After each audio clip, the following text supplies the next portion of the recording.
maatiin asitti agartan kun abbaa maammaati isaan ammoo haadha maammaati isin ammoo haadha manaa maammaati akkasumallee daa'imni kun eessaati daa'imni xiqqaan kunis tensaati mee waa'ee isaa kana gabaabinatti hawaasa keenya kanaaf namni qacellotti ibsuu jiraate akkamitti ajjeefamee eessatti yoom asii deeme takka abbammaan mucaan keessan kun yoom asii eessatti haala kamiin ajjeefamee mucaan kiyya kun bara dheengaddaa gisee caamsaa aduu san asii ka'ee Suudii Arabiyaa maatii kanaan jiraasifadhee haadha abbaa kiyya kana xooradha jee asiiti deeme haala kanaan ka'ee achi ba'ee xiqqoo Yamanii kana keessa xiqqoo turee kana xiqqoo waa daddalagee ka'ee biyya Suudii Arabiyaa kana seene achillee xiqqoo turee waa daddalagee amma bootaa wayitiin jijjiirradha jee bootaa jijjiirradheetiin maatii kiyya kana kunuunfadha ka jedhuun ka deeme akka dhageenyutti inni lennuuf dawwala abbaa kiyya amma xiqqoo bootaa haala mijjattutti jijjiirradha isiniin jiraachisa maatii kiyya leniin jiraachisa maatiin kunis amaana isin irratti haa ta'u ka jedhuun narra dawwalaa deeme guyyaa amma bineensi kun isa nyaachuu deemu kana gurbaa soddaa miciyyooti iyya fuudhee wajjin odoo deemanii abbaa bootaa takka wayii argee mucaan kun irra haa qubatu anamma xiqqoo isarra Suudii keessa bubbule deemeetiin bootaa wayii ilaalladhanaan jedhe du'aa manaa godhaa fi uummanni Oromootii fi uummanni Hararii fi maalii jee kana wal nyaatu jira du'aa inaa godhaanaan jedhe ilma kiyya jabaadhugaa rabbi si haa tiisu fi dubbiin kun dubbii hamaa rabbi si haa tiisu jeeni achi boodanatti hin dawwallee deeme duuma isaatiin nagee jechaadha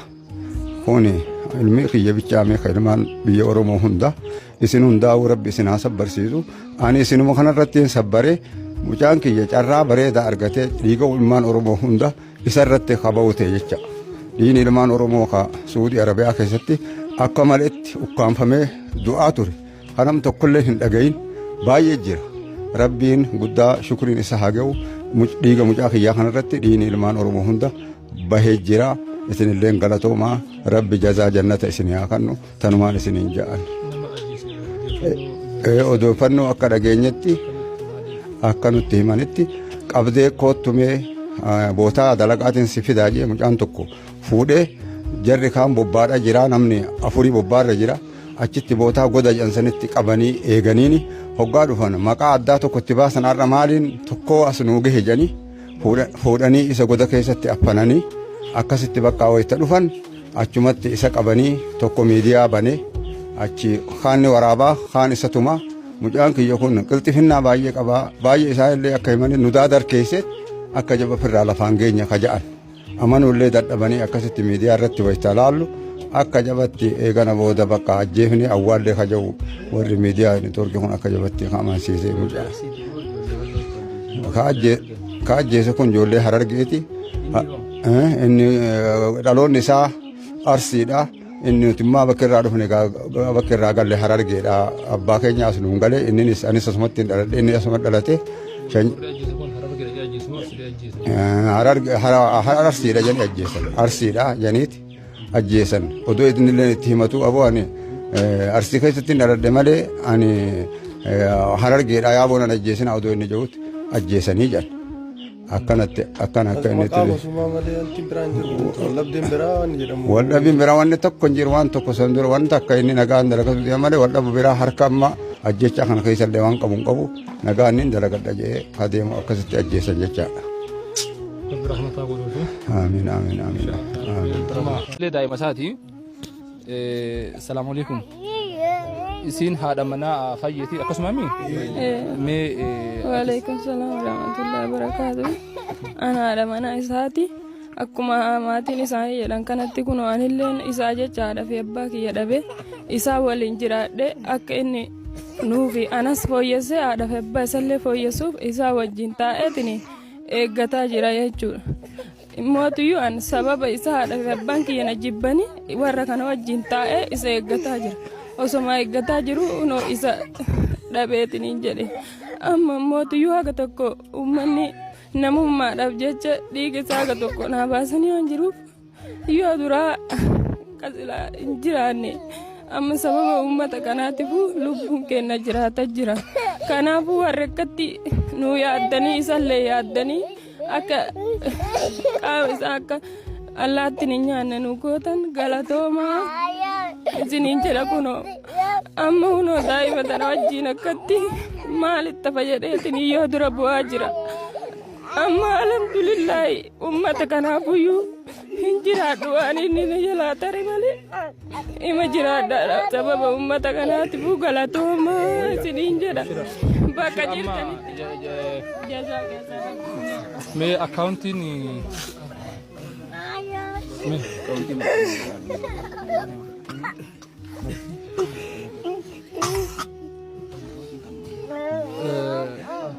akkaawuntii maqaa abbaa fayyeetii fi maqaa haadha manaa fayyeetiin kan isiniif banneetiin jirru hundumti keessanuu akkaawuntii kaanii qabattanii baankii daldala Itoophiyaa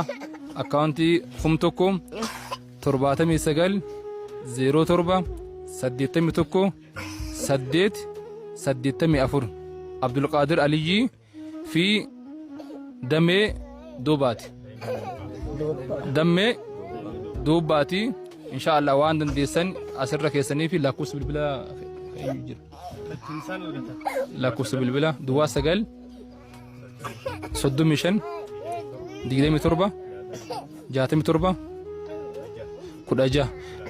lakkoofsa kanaan darasanii illee erguu dandeessanii akkasumallee isaan illee bilbiltanii jajjabeessuu dandeessanii inshaallah nuti kanaan booda haadha fayyeetii fi abbaa fayyee ilmaan isaaniitii waan dandeenyuun yeroo hunda har'a qofa osoo hin taane cinaa dhaabbannaa rabbi si wajji haa jiraatu hundumti keessa waan rabbi si laaffise reepost koppiliin shir gochuudhaan abbaa keenyaa fi haadha teenya tana akkasuma obboleettii teenyaa fi daa'ima fayyeedhaa tana akka nuuf gargaartan gaafa isin jennu kabajaa guddaadhaani. Salaamu alaikum warahmatullahi wabarakaatu. Kana guyyaa rabbi si laaffise haadhuma abbaan firri warri gosaa waan kana qopheessitan kun goorra'aati.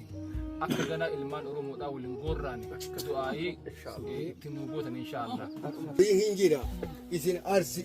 maddii jiru itti nuu kitimtanii amma dhufe nurra hin deemin itti nuu kitima. Jedhan haanuu bulani. Isii dura nu dursa dura isii dursa laalle sani ilaalla laalle itti kitimna. Botan ingena. Kan. Oreno. Labora karam. Kan. Kan.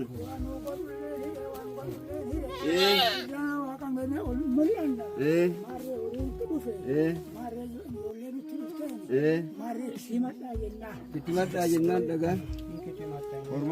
Hormi ila barema ila itinu kitimtani nummo bakke isan ta'anille gone jirra mana amma teesimna hori akibinna akiti kitimna isan olkanan jaarsa kana maddi indewnu male ni akini dubbatu le yodrati horin kan amate hodo tabba gosati Mare, misalnya semua tu budak. Arra, selana menurut tu bekoni. Selana menurut tu bekoni. Kamu nanti warna media aku patu bega. Nama saat ini tikali. Mau bulca godin arsif itu tu rakala udah isa fitur. Jadi nama halan saraka biyet adnya tile beka mati. Nuti rufin sesaga macu miti buat kesen dah. Arra garte namni kuni re'ee miti silaatu jiraate nama illee itti qalani arra waan malu takka wanni irraa hambifannu hin jiru sanuu laga gamaa lafa fagoo nutti dhufe haalli jirri jirummoo deemsa keessa jiranii imalarra jiranii gadi hin qubanne laalleetuma itti kitimna dani arganneeti amma aga qubannaa taane yoo haalli mijatu dee jarjarsaan beellama illee fagoo jira ka jedhamu jira yoo beellamni kun jarjarse makiina marra kennaaf jennaan.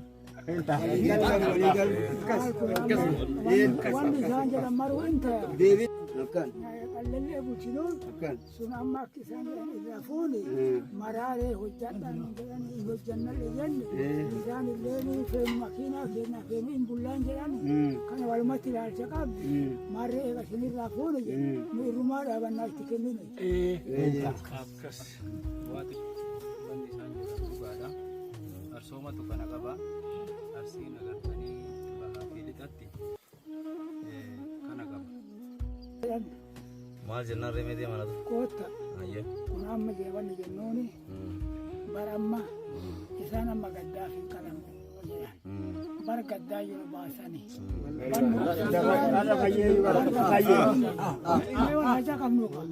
Bara gadda san fayyine nama nu fayyise isaani eegana amma wanni irraa laalamu hin jiru. Beektanii tuni amma humaayyuu miti argitanii maqaa hin taati numarraa dhaabattanii hojjanna akka itti hojjetu warra biyyaattu beeka dura isaan gadi hin teenne haa ta'ani numaa nurraa dhaabattan jennaan wanni gaddaa jennaan itti gammanne jennaan. Amma si waan naa gootan waan nu kennitanillee galatooma isinirraallee fudhanne amma waan nu gootan re'ee kana guyyaa rabbi isin laaffise haadhumaaf abbaan firri warri gosaa waan kana qopheessitan kun goorra'aati akka ganaa ilmaan oromoodhaa waliin goorraani du'aayii ittiin nu gootan inshaallah akka ilmi namaa bifa kanaa waliin goorraani bifa kanaa waliin cirre akka waliin fixne gaafa rabbi isin laaffise laaltanii goorraatanii inshaallah du'aayii ittiin nu gootanii jechuudha. Aadaa keenya keessatti ummanni oromoodhaa kaleessa akkanatti fidee re'ee walii qalaa hoolaa walii qalaa horii gaala walii qalaa zabana ammaa immoo zabana faallaa ta'e waan gurraafillee dhaga'uufillee namatti ulfaatutu rabbiin argisiise amma waan nu gootan qaltaniit inshaallah akka ilmi namaa bifa yaada qabu danda'een ibsatu abshiruma sandoqatu wanki kara miidiyaatiin jirtan Hamza Hajinfaa Mufti Guutuunfaa Maastar Sharafuddinii fi obboleewwan keenya biyya alaa fi biyya keessa jirtu warri miidiyaadha haadha teenya tana ijoollee maammaadha haadha manaa maammaadha inshaallah amaanaa isinitti haa ta'u.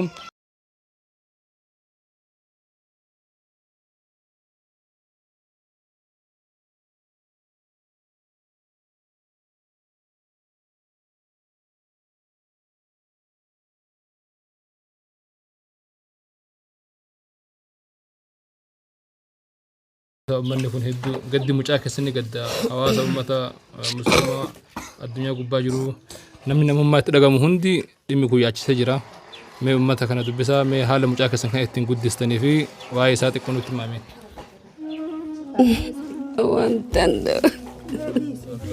Abshira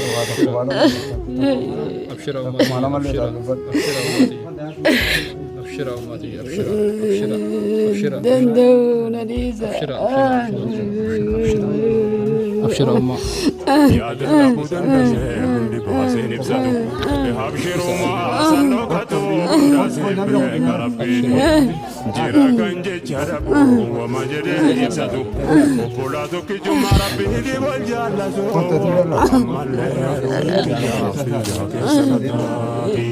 Amadati santana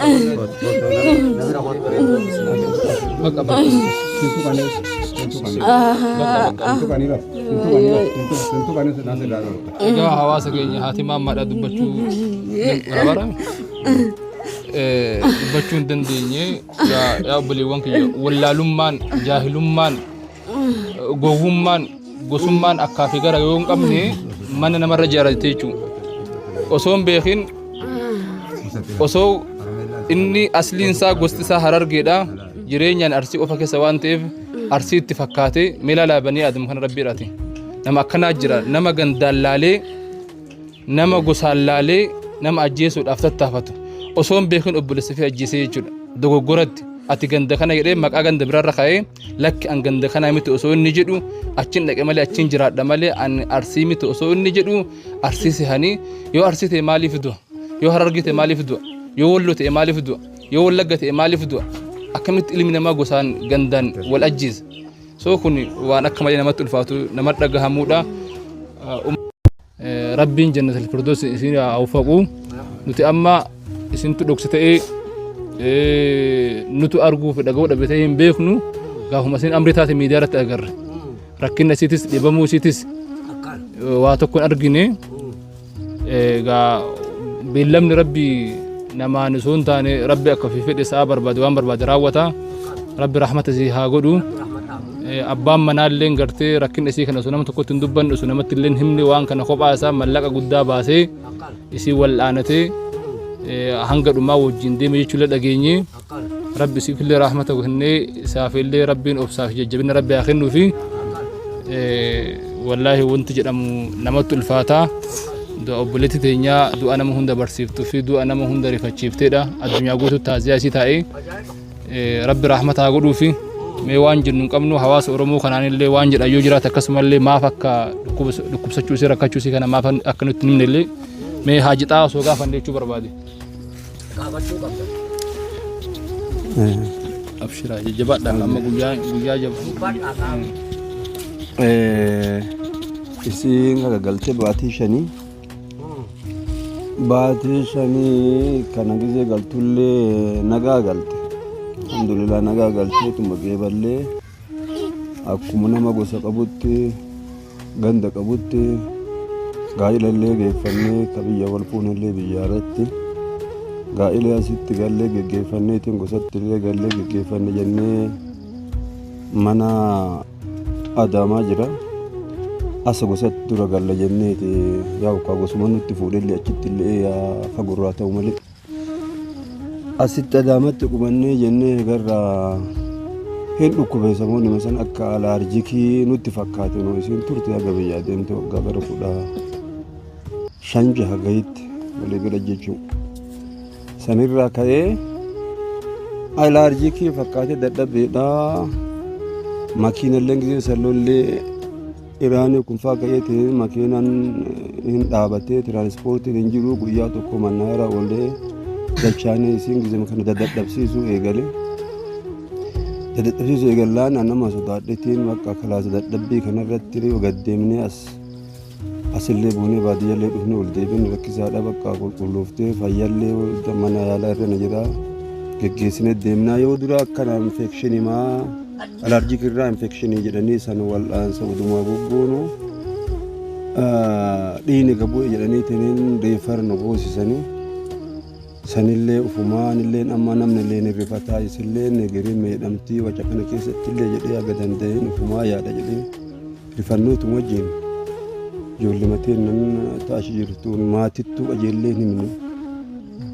sanumaa oduu deddeebinuu mirmara maqnee jedhanii ji'a hedduu nutti kenne ji'a tokko nutti kenne gisee shanaffaadha maqnee kana turkiin erganii ka dubaayisaniin erganii lafee fuudhanii lafirraa mirmaraan kun homaan baasu kana jedhanillee himuuf homaan baasu eegarraa dhiiga kanaa inni kun isaa kansarii keessa faca'ee jira jedhanii isiiltuu qajeeleetiin amma dhukkubbii kanaa ittuma wayyaa dhukkuba deemaa hin ciniinnatti akkuma nama kamittuu sagantaa qaqqabataatumaan deemti malee nafuutiittee yaadni tasumaayyuu ijoollee ofii wajjillee guyyaa tokko buugalti kanallee boqottee wajjuu huccuu jijjiirattee hin qabdu huccuu ijoollee bittu collee jira saaxiniini gaafa collee dhaqnee achitti jijjiirree asii ol deebinee achitti uffatti jettee dhiiftee tan biraa achitti bittee achii galteen uffatti malee ofii galfatteen uffanne akkasitti sanillee biraa achumatti sagantaa qabannee odoo jennu qorichi gisee shanaffarratti amma hin bahe kana gosa kana jedhanii qoricha kenninaa fi kittilii gootanii salphaadhaa parsantii 40 wahii dhiiga keessa faca'ee jira hin fayyiti jedhanii